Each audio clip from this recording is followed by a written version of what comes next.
what does this fight mean for Petr Yan? I think it's huge, Joe. Yeah. Now, look, you search the vast space that is the internet. On the daily, and there's on the daily. Me too. I'm on there and I'm looking. I'm consuming, Joe, and I want to consume some Petr Yan, right? But I can't because nobody's putting anything out there. He's kind of been forgotten a little bit in the bantamweight picture, and that's because he was neutralised by Aljamain Sterling. The backpack. He lost the last fight. It was very close. Yes. But he's certainly gone from being this killer out of Siberia, kind of no ceiling is too high, the bantamweight division might be locked up for a little while, to a guy who's also in the picture, which is an unbelievable turnaround given where he was this time last year. This time last year, if I wanted to see some Petr Yan, Joe, he was everywhere. He was breaking out. Yeah, absolutely. He was in fights that... I mean, me and you declared his fight against Sandhagen the fight of the year for 2021. Just an absolute stonking masterpiece of a fight. Adore that fight. But that's Jan's last win. He has lost 3 out of his last 4. And I got to say it, if he loses this, he's dropping down to those murky waters where I don't know if a win is waiting for him there. Because it's not like I'll go down and work yourself back up. It's go down and fight for your life down there, pal. Because, you know, if you look at Jan's record of when he came up, now, it's always easy to do this in retrospect, obviously, but his wins were, his notable wins, Douglas Silva de Andrade, John Dodson, who was tremendous, Jimmy Rivera, who was pretty good, and then Uriah Faber, who was washed, and then he fought Jose Aldo for a vacant title. Faber, Rivera, Dodson, de Andrade, they wouldn't be cutting it at the top of this division, would they now? Absolutely not. It's funny what a couple of losses can do for your wins. Exactly. A lot of revisionism, open, kind of the position we were putting Jones in before his spectacular win. I know we're going to talk about that some more, Joe. You had some controversial opinions last week, but what we were saying basically is that if he goes and loses that fight to Garn, suddenly you start to look at the fight with Reyes and how he looked against Thiago Santos, for example. Even the win over Anthony Smith. Wins. Yeah. And here we are. We're doing the same now with Yan, and we're talking about his win over Faber, as you say, over Jimmy Rivera. These guys wouldn't. They're the yesteryear. They're the old guard in bantamweight. They've been forgotten. The division has surged so much higher, and suddenly there are question marks about Petr Yan, which is just crazy considering the esteem we held him in. I will say though that when he fought Faber, he did whoop him. Like that was a proper ass kicking that he gave him, and it's like, okay, there was no doubt. You know, he didn't squeak past him, and even the Jimmy Rivera fight, where for most of those rounds, Yan was kind of like controlling the space, and then he would sort of burst at the end to win each round. I remember we watched it together, like, and you accused me of him like doing some like weird like gamesmanship for that, but it's like, no, he was controlling the tempo and picked his moments. He's a very smart fighter in that regard. He's just not very good on the ground. Like that. Whoa! I don't think so, man. Whoa! I will come back to you on that one, Joe, when we get into breaking down this matchup. But I think it's also important to highlight before we do that. He also, now whooped is a strong word, but he also put the work on Jose Aldo and comprehensively beat Corey Sandhagen.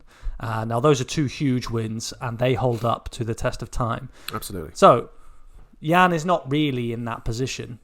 But he could be with a loss to Merab Dvalishvili, who, by hook or by crook, is on a 8-fight win streak, I believe it is now at bantamweight, with his own win over Jose Aldo, retiring the King of Rio in his last outing. And, of course, he did get a finish over Marlon Moraes before that.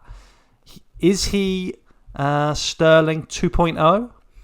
No, he's a lot more active than Sterling in terms of like, I don't know. The thing is with Sterling is that like when he goes for like a takedown, he will hold you in that position. And I know that Merab did that against Aldo.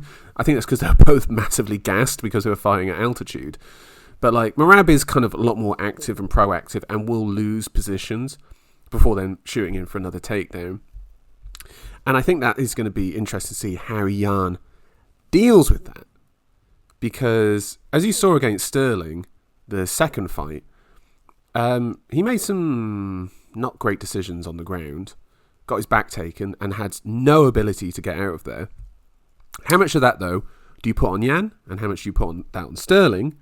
That's a different question. But there wasn't any sort of progression to get out of the backpack and the body lock, apart from like holding his position, really. Well, that's where I wanted to challenge you about him not being so good on the mat. I thought he was very, very active out of scrambles. You know, I didn't think he was accepting positions at all. He was just a little bit over eager and exposed his back, you know, trying to escape from those positions, and that's where Sterling was able to wrap up that backpack position, which is kind of patented for him, and he was able to do it very, very quickly. Now, of course, Merab will be seeking to do the same, and Yan will hopefully have ironed out that weakness. But I think it's unfair to describe him as being poor off the mat. Going before the Sterling fight, he had looked very, very efficient in all aspects of MMA, really. And I don't know if Aljamain exposed him so much, given that he is a specialist in his own right. And yeah, ultimately Yan narrowly lost that last fight to him. Well, let's mainly because losing those positions. I don't think that makes him bad on the mat, is what I'm trying to say. Okay, well, let's talk about Petr Yan and how he manages fights.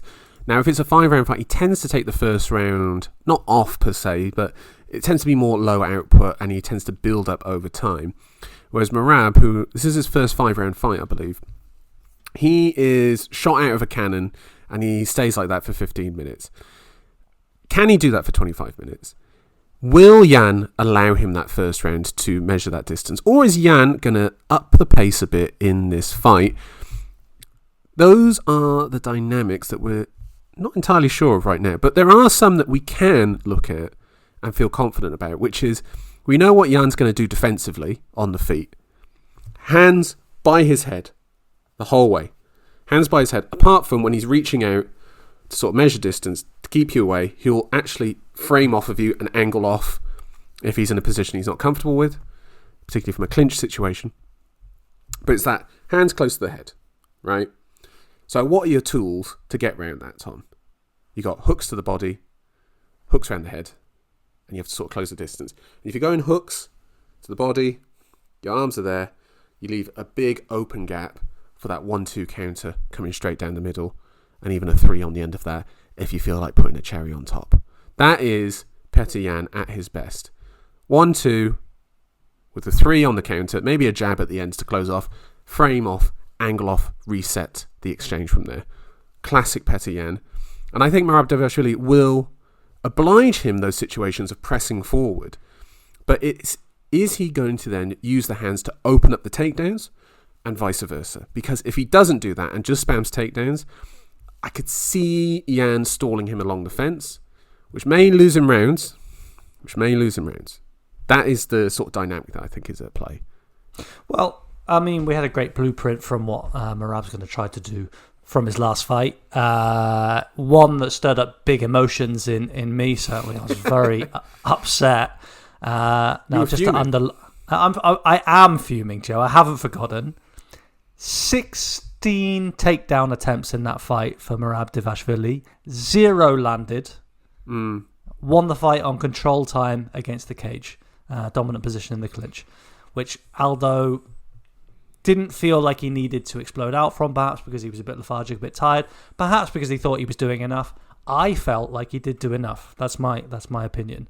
On the damage, I scored that fight for Aldo. Now, Yan has got a big warning there.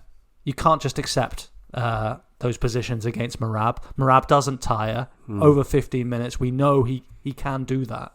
And it's not enough to just have immaculate takedown offense. It's not enough to have strong cause damage on the feet. You cannot accept that position. No. Now, I don't think Yan will. And for me, when I looked at his fight with Sterling, he wasn't accepting positions. It's just that Sterling was able to get that really advantageous. When you take the back, it's a bit different to control against the cage. And I don't think Dvalishvili will be able to take Yan down.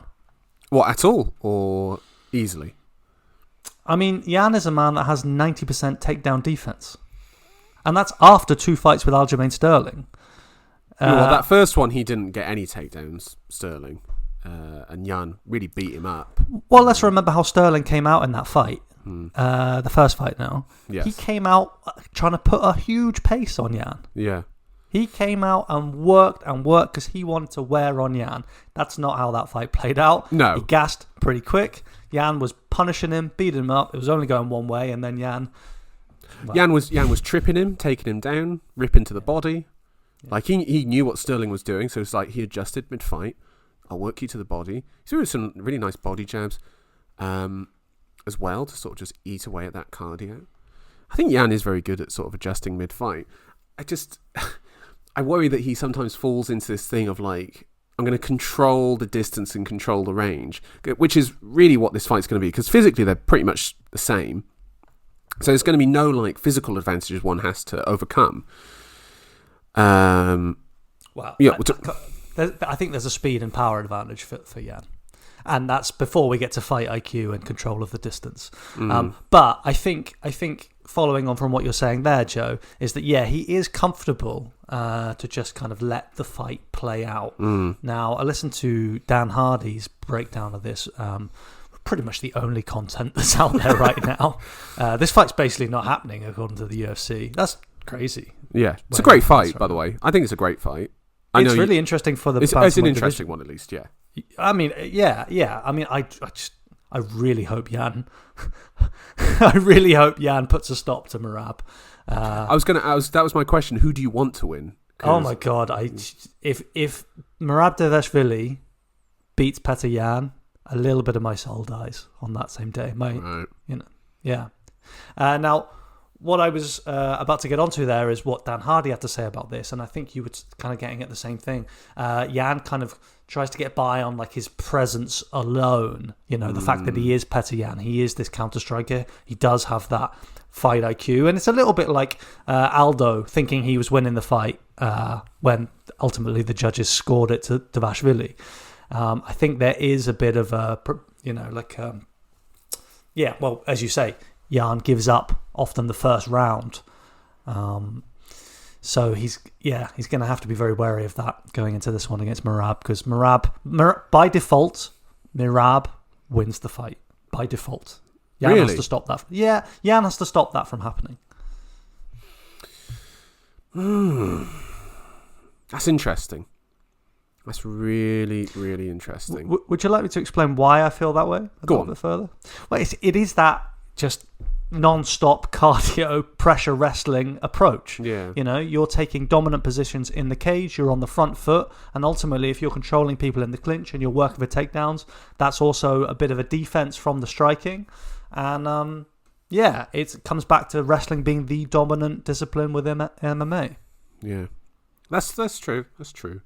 It's just I know that Dvalishvili's on this run of 8 wins, and he had the Moraes fight where he was dropped and was rocked badly. I think if that happens in this fight, I don't think Jan's going to make the same mistake as Moraes did, where he then received 100 strikes without any going back the other way, I should say.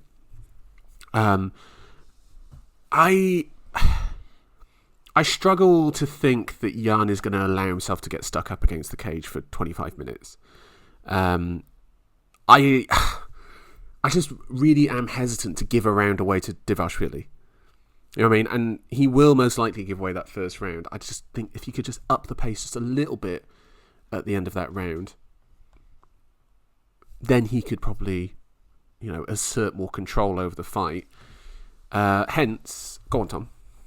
Well, I just wanted to pick up on one more thing.